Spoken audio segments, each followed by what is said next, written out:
Yes, inakuwaje? Moja kati ya vitu ambavyo vimeiteka mitandao kinomanoma ukiachana misiba ambayo imeendelea kutokea kwa taifa la Tanzania ni story hii inayomhusu Alikiba kuposti picha kwenye ukurasa wake wa Snapchat, lakini kwenye picha hiyo akionekana akiwepo Diamond Platnumz, mtu ambaye inasadikika na kuaminika kwamba ni mtu wake ambaye anatengeneza uhasimu naye kwa miaka mingi katika muziki wa Bongo Flava. So kupitia picha hii kuiposti kwa Alikiba kumezua vitu vingi sana, watu wakiamini kwamba huenda basi Alikiba ameamua kujishusha kwa Diamond, au Alikiba na Diamond huwa wanakaribia kutoa collaboration ya pamoja baada ya kukaa kimya kwa miaka mingi, huku kiaminika wawili hawa hawako sawa sawa, yani wana ugomvi au wana uhasimu mkubwa katika muziki, lakini pia ikiaminika hata katika maisha ya kawaida.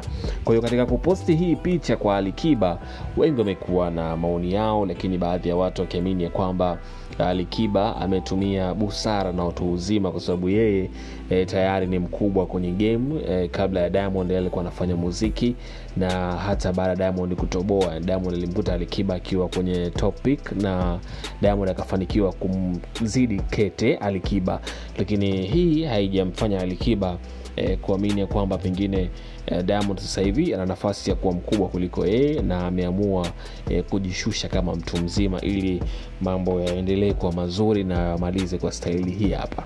So watu wengi wamecomment vya kwao. Nimeona wachambuzi mbalimbali wa masuala ya kiburudani wakisema kwamba Alikiba ameamua kufanya kitu kikubwa kwa kukubali mambo yaishe ili kila mtu abaki na heshima yake. Yule ambaye amejitengenezea heshima kwa muda mrefu, basi heshima yake ibaki.